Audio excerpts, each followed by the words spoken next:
আজ প্রাক্তন প্রধানমন্ত্রী প্রয়াত অটল বিহারী বাজপেয়ীর 101তম জন্মদিন। শিলচরে কাছাড় জেলা বিজেপি শ্রদ্ধার সঙ্গে পালন করে বাজপেয়ীর জন্মদিন।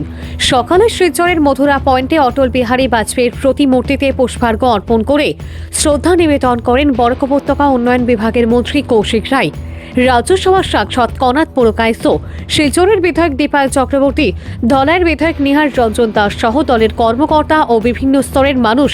পরে এক সভা অনুষ্ঠিত হয়। সভায় বিভিন্ন বক্তা প্রয়াত অটল বিহারী বাজপেয়ীর জীবনের কর্মকাণ্ড নিয়ে আলোচনা করেন। যেরকম ভালো পেয়েছিলেন, আসামকেও ভালো পেয়েছিলেন। আর আমরা সবাই জানি যে আজ পর্যন্ত আসামকে কোনো ব্যক্তিকে যদি সম্মান জানানোর কাজ কোনো সরকার বা কোনো প্রধানমন্ত্রী করেছিলেন, সেটা অটল বিহারী বাজপেয়ী ছিলেন। আর 1950 সালে গোপীনাথ বরদলৈ আসামের মুখ্যমন্ত্রী ওনার প্রয়াত হয়েছিল, কিন্তু 49 বছর পর কোনো প্রথম অসমিয়াকে কোনো প্রথম আসামের নাগরিককে ভারতরত্ন দেওয়ার যে কাজ, সেই কাজ অটল বিহারী বাজপেয়ীজি সরকার সেই সময় করেছিল। আজকের দিনে বাজপেয়ীজির প্রতি শ্রদ্ধা জানাচ্ছি। বাজপেয়ীজি যেরকম প্রায় 50 বছর ওনার নিষ্কলঙ্ক একটা রাজনৈতিক জীবন, প্রায় 50 বছর উনি ভারতবর্ষে কোনো না কোনো সদনের উনি সদস্য হিসাবে ভারতবর্ষকে নেতৃত্ব দিয়েছেন। ভারতরত্ন উপাধি ওনাকে পরবর্তীতে সরকার দিয়েছে। এক বিশিষ্ট সাহিত্যিক, বিশিষ্ট কবি, আর এমন এক ব্যক্তি ছিলেন যে শুধু ভারতীয় জনতা পার্টি নয়, বিরোধী রাজনীতি দলের মধ্যেও ওনার একটা ভালো জনপ্রিয়তা ছিল। এই জন্য আমরা দেখেছি যে বাজপেয়ীজির অনেক বক্তব্য আমরা পাই যে যখন কংগ্রেসের সরকার ছিল সেই সময় যে বিদেশে যখন পার্লামেন্টারি টিম পাঠানো হয়েছিল, সেই বিদেশে ভারতবর্ষকে পক্ষ রাখার জন্য বাজপেয়ীজিকে সেই টিমের নেতৃত্ব দেওয়ার যে দায়িত্ব সেই কংগ্রেসী সরকাররা নিয়েছিলেন।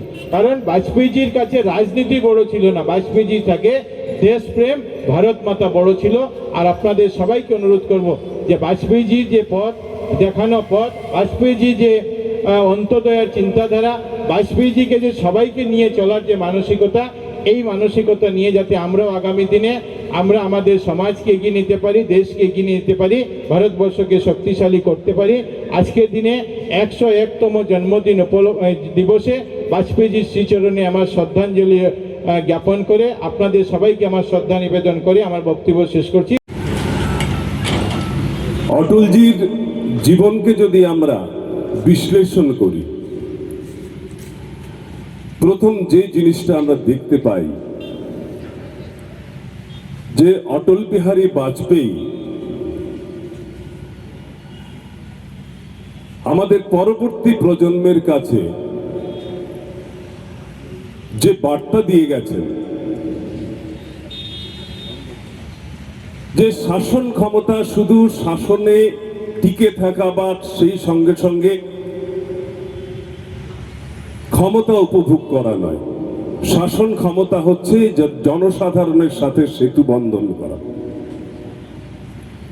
জনসাধারণের বিশ্বাস অর্জন করা, জনসাধারণের আশা আকাঙ্ক্ষাকে সম্মান দিয়ে সেটাকে পূর্ণ করা, সেটাই হচ্ছে শাসন ক্ষমতায় থাকার মূল লক্ষ্য, যেটা অটল বিহারী বাজপেয়ীজি আমাদেরকে দিয়ে গেছেন।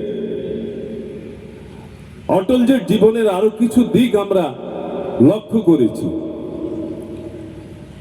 যে অটলজি জোট রাজনীতিকে একটা নতুন দিশা দিয়ে গেছেন। জোট রাজনীতি শুধু যে স্বার্থকে সুরক্ষিত রেখে অন্যের স্বার্থ পূরণ করার মাধ্যমে জোট রাজনীতি পরিচালনা করা, সেটা কিন্তু উনি সেই পথে কিন্তু চলেননি। আমরা লক্ষ্য করেছি যে অটলজি প্রায় 24টি দলকে নিয়ে জোট রাজনীতি করেছেন এবং সফল তার মূল্যায়ন তিনি করেছেন এবং সফলভাবে সেটাকে পরিচালনা করার দেখিয়েছেন। সেটার পেছনে কারণ হচ্ছে